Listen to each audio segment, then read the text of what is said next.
Maya's Song, written by Renée Watson, illustrated by Brian Collier.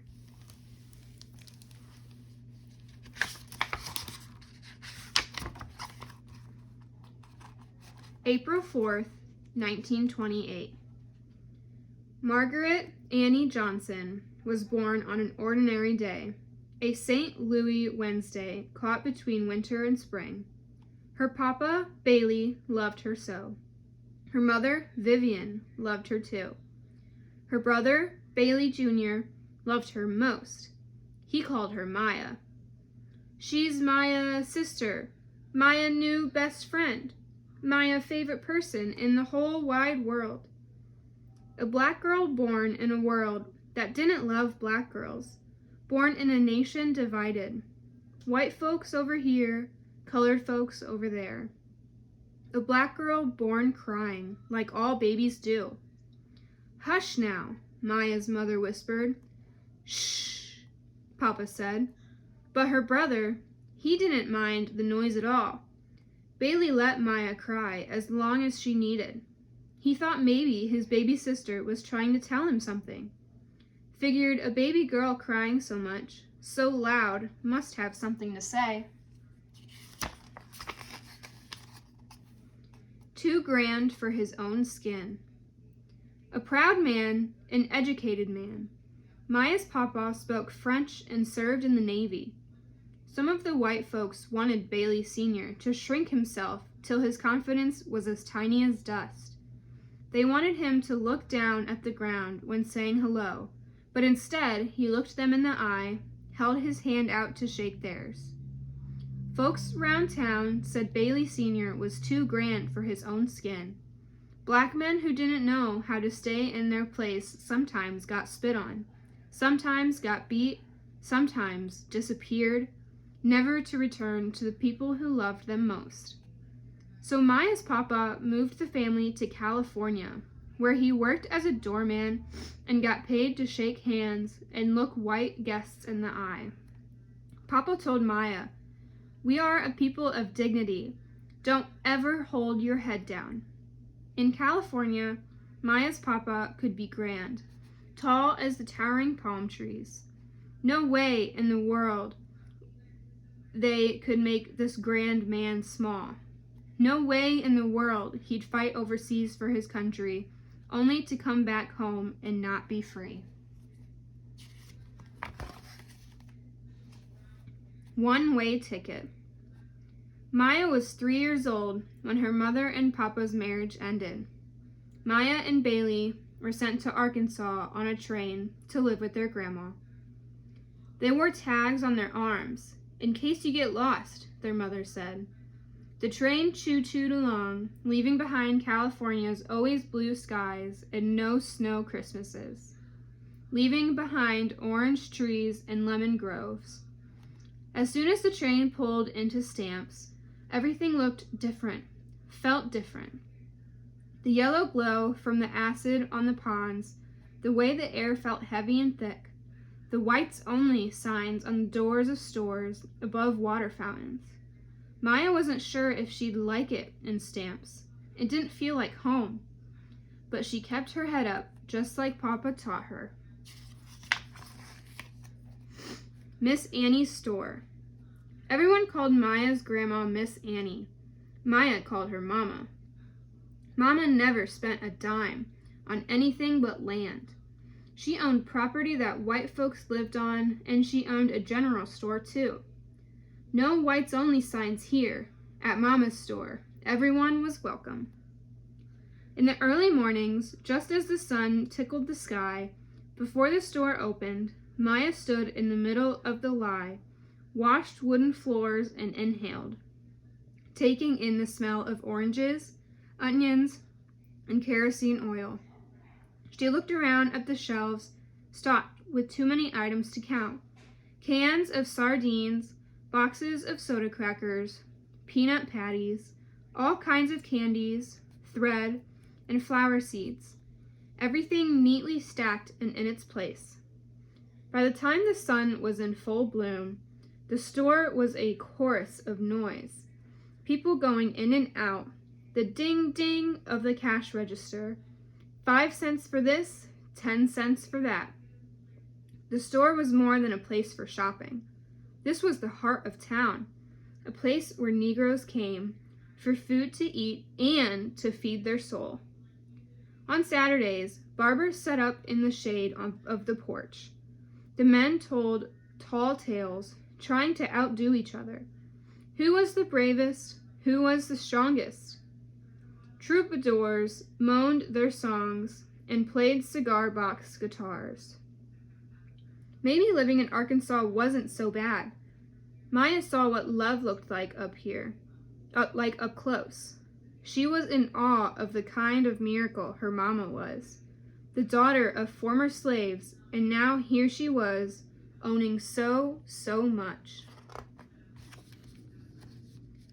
Sunday mornings. Sunday mornings were for putting on handmade dresses and patent leather shoes. Sunday mornings were for sitting on hard church pews, hymnal in hand, singing songs. Sunday mornings were for shouting amen and hallelujah when the pastor said, "We are all God's creation and God is love." On Sunday mornings, Maya had to hold in her giggles when the women got to waving their hands and rocking from side to side, when the deacon who couldn't sing belted out a solo anyway. Sunday mornings were for listening to the preacher say, "We've come this far by faith, still got a long way to go." Sunday mornings were for learning how to keep on going, how to keep on and on. When letters come together, Mama had a friend who borrowed books from the white school. Most things were better at the white school. The books were new and no pages were missing. Mama used the books to teach Maya how to read. Maya practiced putting letters together, making sounds and words that painted pictures in her mind, taking her to faraway places. Maya buried the words in great poets and writers deep inside. Word seeds from Shakespeare and Paul Laurence Dunbar. Word seeds from Langston Hughes and James Weldon Johnson. A whole garden of words growing inside. Uncle Willie. His face drooped down on the left side, his right hand bigger than his left. He stuttered and limped and used a cane, and he knew how to do math. He taught Maya her times tables, practiced with her day after day. "Come on, do your 3s. Now do your 4s. Maya recited her times tables like a song, saying them faster and faster. Uncle Willie would say, "You sure are a smart little girl." "The smartest girl in town," said Bailey. And on they went, multiplying numbers. And on they went, multiplying their love. When night came, the sun exchanged places with the moon. And when night came, sometimes the white men on horses came too. They wore white hoods, and one night Mama thought they might harm Uncle Willie.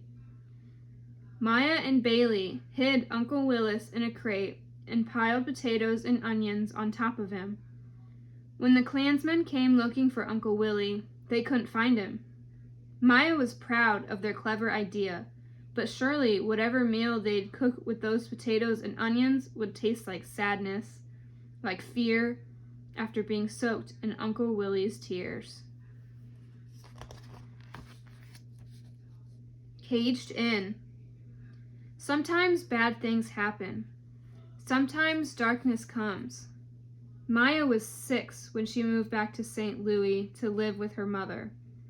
She rode the train with Bailey. When Maya was 7 years old, her mother's boyfriend hurt her body, hurt her soul. "Don't tell nobody," he said. "Don't say a word." Sometimes bad things happen. Sometimes darkness comes. Maya couldn't keep the pain inside. She told Bailey, and they cried and cried. And Bailey told their mother because he knew some secrets shouldn't be kept inside. Sometimes bad things happen. Sometimes darkness comes. The man who hurt Maya died a few days later, and Maya thought it was all because of her voice. If I had kept quiet, he'd still be alive. Maya bottled up all her words, caged them inside. A bad thing had happened. Darkness had come. How to listen. Maya kept all the words she knew to herself. No more feeling the buzz of the bee vibrate her lips. No tongue against her teeth to say thank you or I love you. Not using her voice meant Maya's ears took in more sound. The chirp, chirp, chirping of birds, the rustling of wind tickling leaves, the tired sigh her mother let out at the end of a long day's work. Not using her voice meant Maya's eyes saw more. The way the sky swallowed the sun, though always slow. She saw the look on her mother's face every time she tried to get Maya to speak. Say something. Talk to me. But her brother never tried to get her to talk. He knew his sister would speak again when she was ready. Bailey sat with Maya on the porch, holding her hand. Nothing spoken out loud, but still so much being said. Another goodbye. Hello. Maya's mother thought maybe returning to Arkansas would take away Maya's sadness, so she sent her back. Bailey went too. Maya was excited to work at Mama's store again, and she knew Mama wouldn't try to make her talk. She knew Mama wouldn't expect anything from her except love. Silence. No words came out of Maya for 5 years. For 5 years, hundreds of thousands of words came in.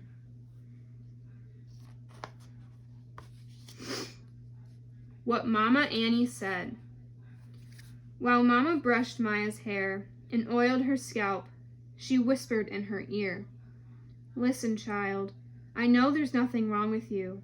I know the good Lord just letting your voice rest, 'cause he's gonna have you using it all around this world. Listen, child, you gonna be a preacher, a teacher. You gonna travel this world, child.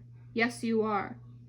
Once you start speaking again, ain't nobody gonna be able to shut you up." What words do. Sometimes words get stuck in the throat. Sometimes words itch the tongue, beg to come out, rise but then get swallowed. By fear, by shame.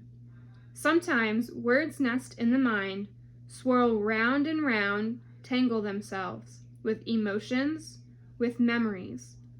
Sometimes words beat fast in the heart, putter, putter, tap, tap, knock. They beg to be spoken, to be heard. Sometimes words are patient, like tiny seeds they wait underneath soil. They are in no hurry, no rush. When it's time, they will bloom.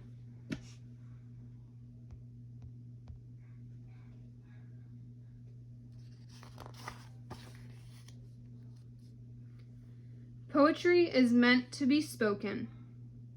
Miss Flowers, a family friend, had Maya over for tea, cookies, and lemonade. "You gonna talk to me today?" she asked. Maya didn't say a word. "Well, if you won't talk, let's see what the poets have to say." Ms. Flowers read poetry out loud to Maya. Every time they read poetry together, Ms. Flowers noticed Maya's smile, the light in her eyes. "Maya, sweetheart, you seem to really love poetry. But you know, you can't really love poetry unless you say it out loud." Ms. Flowers told Maya, "You can't really love poetry till you speak it, till you let the words in you out." Rebirth. Maya took a poetry book and ran under the house where the chickens rested. She sat on top of the soft dirt, opened the book, opened her mouth, and words came out, first in a whisper, then in a shout. They leaped and danced and bloomed out of her, saying, "Listen, listen, we have to tell you something. We have something to tell you." How to build a world.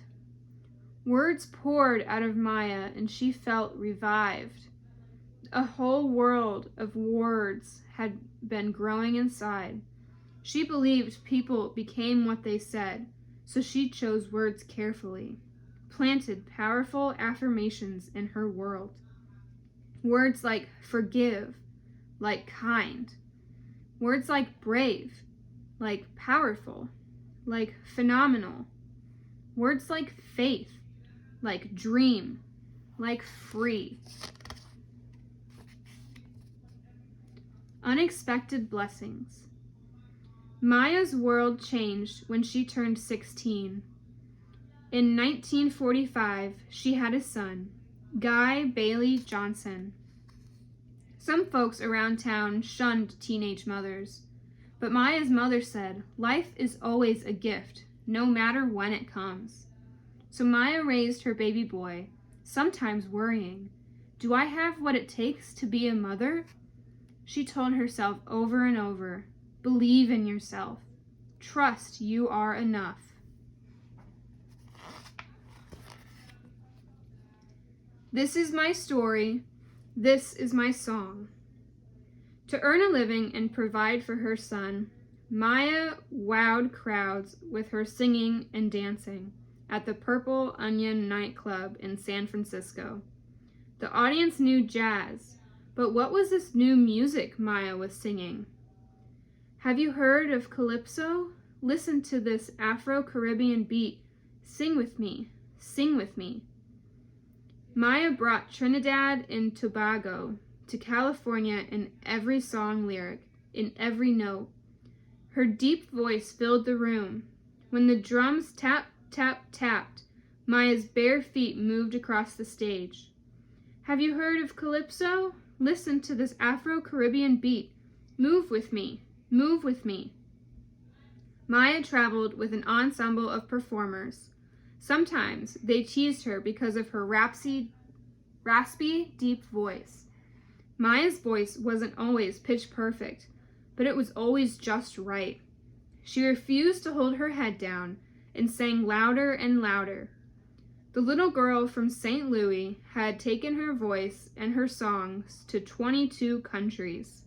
She traveled to Italy, France, Egypt, Israel, and Greece. In Morocco, each of the performers were asked to sing a solo. They all sang opera, but Maya chose to sing a spiritual she learned as a little girl in Arkansas. I'm a poor pilgrim of sorrow. I'm lost in this wide world alone. Sometimes I'm tossed and driven, and know not where to roam. I heard of a city called heaven. I hope to make heaven my home. The audience gave her a standing ovation, and Maya realized that even though she didn't have the voice others had, she had her songs, her stories, and that was enough. Harlem. The place of afros and raised fists. The place where hundreds flooded the streets to get a glimpse of Malcolm X preaching and teaching. Harlem.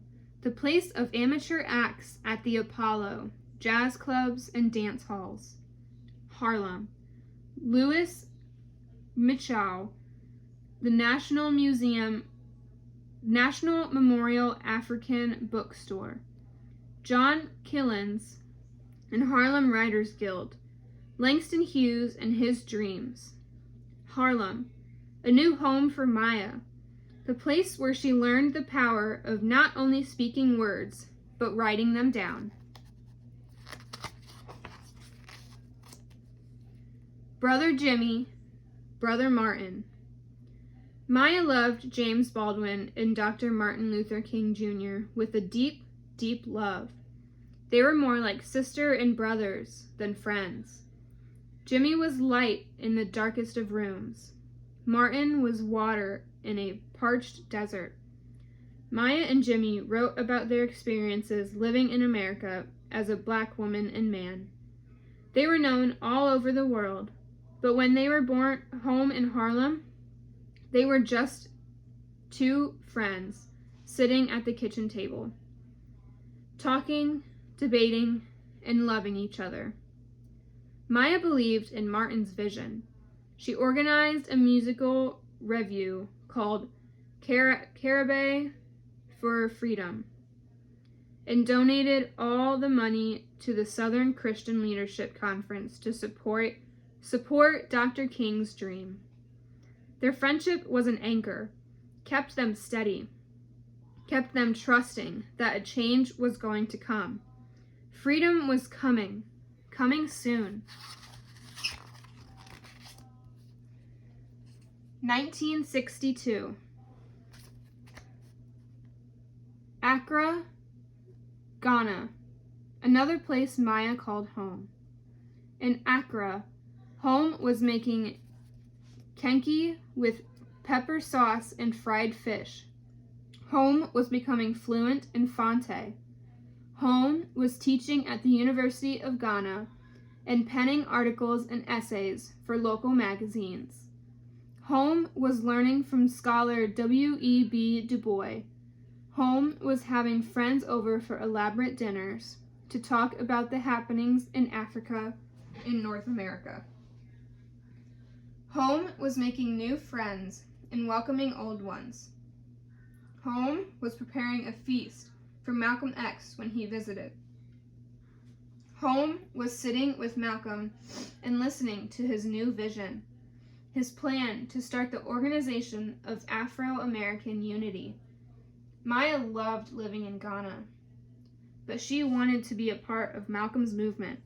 She decided to leave Ghana and return to the United States to join Malcolm. Maya knew that home was never one place, with one kind of people. Home was any place her voice could be heard.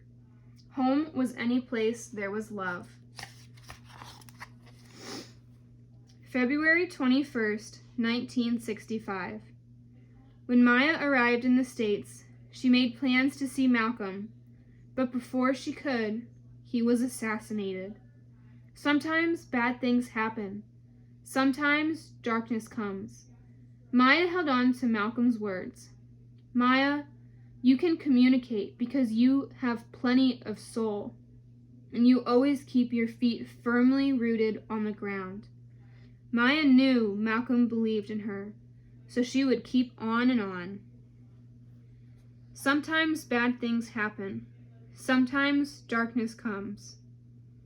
Dr. Martin Luther King Jr. was assassinated on Maya's birthday. Coretta lost her husband. 4 children lost their father. The world lost a leader. Maya no longer had her friend. Maya no longer had her joy. Maya no longer had her voice. For 5 days, Maya didn't leave her house. For 5 days, Maya couldn't speak.